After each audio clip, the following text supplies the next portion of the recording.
Hey guys, Biker Gal of the Rockies here, and this is my second video, and today I'm going to be talking about the bikes I have owned and stories about them, as well as modifications and maintenance I have currently done. I've actually owned two motorcycles in my day. First motorcycle was a Suzuki SV650S.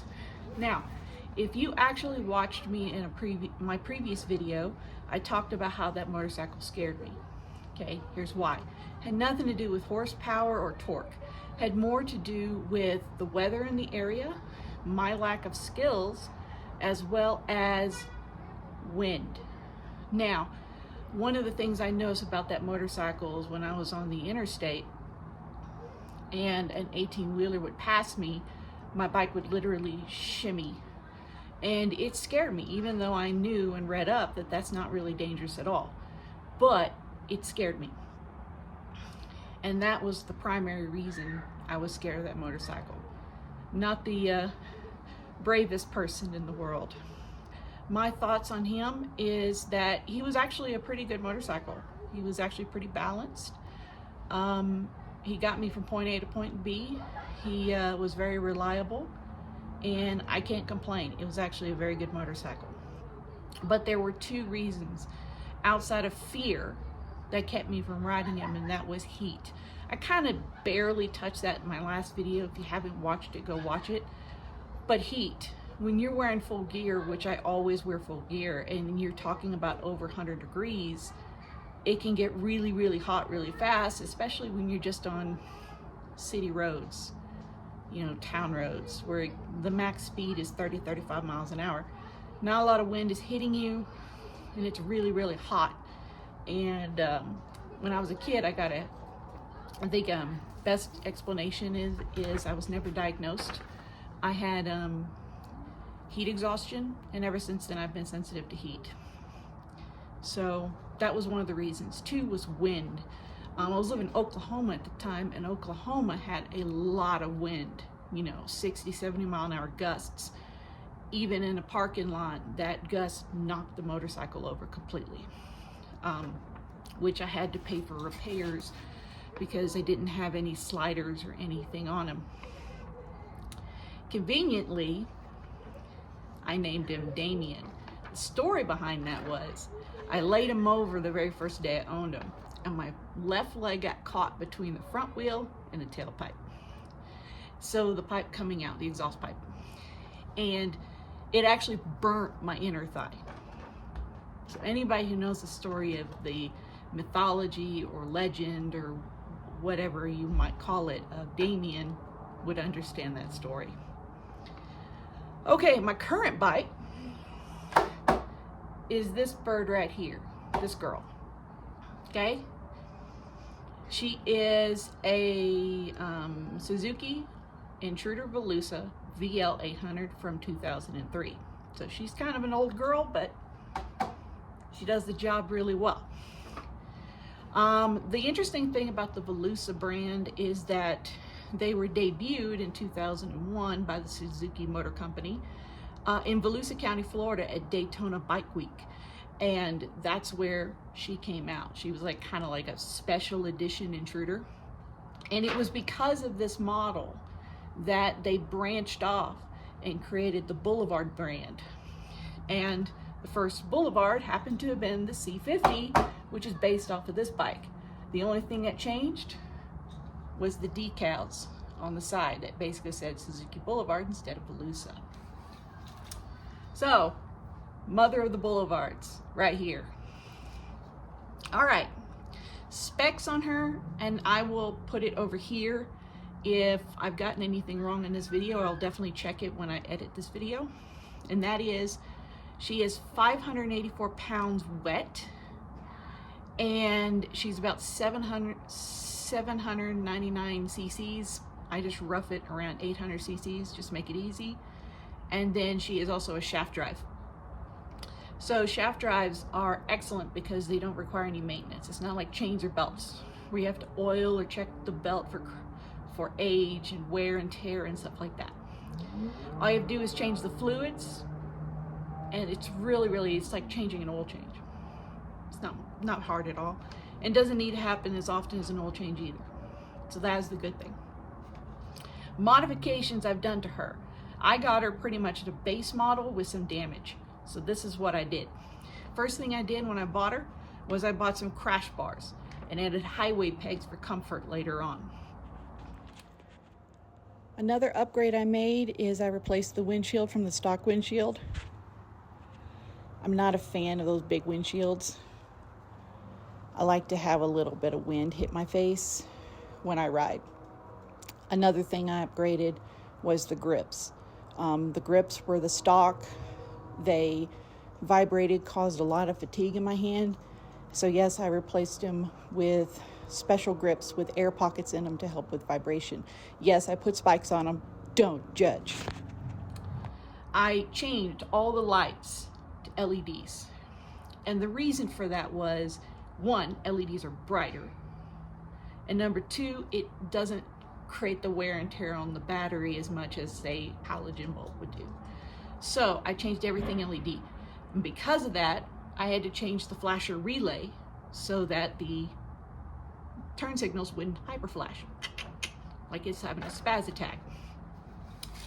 Also, these housings were damaged, or at least one was. So what I did is I changed them all. So I installed brand new housings for it. Next thing I did was I installed a quad lock for my phone. So if I need a GPS, which I don't need that often because I know where I'm going, but if I need it, I can hook it on. I also installed a tire pressure monitoring system. That was actually a recent ad. And the reason for that is so I don't have to put a gauge on the tires before every ride. I can just turn it on and check what it is. If it needs to be changed, needs to be aired up, I can do that. Next thing I changed were the mirrors. The mirrors were actually damaged. Not bad, they were still functioning, but they were damaged and they were the stock mirrors. And I'm not a fan of that particular look in mirrors, is because they kind of look kind of cheap to me. So I changed to kind of a matte style black Harley type mirrors, and because I just think they're very well made and they just look better. Light kit. Yes, I installed a light kit on her. The reason for it is for two reasons. One, the light kit gives some kind of pizzazz if I drive at night. What motorcyclists have to be able to keep in consideration is cagers out there don't look for us. And when they hit a motorcyclist, the first thing they always say is, "I didn't see you."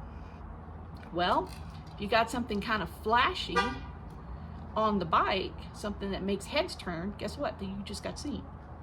So that was one of the reasons. All right, and finally, second reason is that I have tied the lights to the brake system. So that means every time I hit the brake, it turns red. So if I'm driving at night, all of a sudden my bike starts glowing red, bright red, and then everyone's gonna see you. Next thing I repaired was the backrest. The backrest was actually missing its pad when I bought it. So I found a salvaged one from a junkyard and bought it directly from the junkyard and installed it. When I got her, she had a few scratches on her, some age on the paint. I totally polished off the paint to make her look nice and shiny. I installed battery leads. I can hook her up to her battery tender or charger so that she can actually, I don't have to take the seat off every time. Finally, the last thing I updated was the seat. The seat needed to change, and here's why. Remember how in the last video, if you watched it, and if you haven't, go watch it. Remember in the last video I talked about I had to take a sabbatical for a year? I'm gonna explain what happened. No, I was not in a motorcycle accident. Squirrel. Anyway, what I did is, as I was staying before squirrel, I actually was not in a motorcycle accident. I had actually an accident home. I fell down the stairs. I was living in an old 1920s Victorian home, and my bedroom was upstairs, which used to be the old attic that we finished off. And because of that, for those of you who are carpenters who know what I'm talking about, there was a high rise and short landing for the steps. So every time you step down, that would be the stair, or okay, let's do this, the stair. The ball of your foot always hit close to the edge. So it wasn't very hard to slip and fall, and I had fallen down those stairs several times. It's just this one was the worst. I fell from the top to the bottom. I don't know. I thought it'd be fun to go sledding down the stairs like Home Alone. I just didn't have the sled. Yeah. No, that's actually a joke I play on the accident. I just slipped and fell. I was just clumsy and I slipped and fell. But it's a joke I say just to make everyone laugh. But by the time I hit the bottom and I went to the ER, I had 3 broken bones in my tailbone. As the doctors called it, a burst fracture. And it was later on I found out that it would never heal. So I thought changing the seat would help from the stock seat. So I bought a custom seat. The problem with that was that it helped a little, but not enough. So I decided I really just need to not ride for like a whole year and just kind of let things kind of heal without any pressure. And that's what I focused on. And so now I can ride her without too much pain. If I stay in the saddle too long or hit too many bumps, it hurts. So anytime I think there's bumps, I just stand up or lift myself off the seat so I don't get hurt. Okay, but that's the primary reason I can't do long distance riding right now. And I understand that because I talked about I have challenges that are unique amongst riders. Not that many people have a burst fractured tailbone. So yeah, it hurts. While she can take long distance rides, she can take me across country. I know she can, but I can't until I figure this out. And if you've got any suggestions, if you've had this kind of problem and you've got something you can suggest to help the situation, put it in the comments below. Anything that can help me would be fantastic. Finally, maintenance. I do all my own maintenance. And because she's not a very typically complex motorcycle like today's motorcycles are, I can do a lot of my own maintenance. So all the fluids have been changed. Everything. The only thing I've upgraded on her that I could not physically do at the time was changing the tires. I didn't have the means to do so, so that I did take it into the shop. And next year, I have to do a full carb cleaning. So if you want to see a video of that, of me cleaning the carbs, make a comment below. And there's some pride in doing your own work. There's pride in it. You get nice dirty hands working on your own motorcycle, completing the job without having to pay someone else, and I did it myself. There's some pride in that, and I take great pride in that. And it is because of that I'm learning more and more about this engine and able to understand how everything works. Thanks, Magic School Bus, as my starting ground. So now that we've completed everything, I would like you to like, subscribe, and hit that notification bell button. Please, it helps me out. It doesn't cost you anything, and it helps me out. And you get to see the next video when I get it done. And like I said, if you got any suggestions, put it in the comments below. Share it. Let your friends see it. Let your family see it. If you've got someone who's new to motorcycling, here's someone who's learning that can tell them what I'm learning as I go along. So don't forget that. If you haven't watched my previous video, please do so. Ride safe, guys.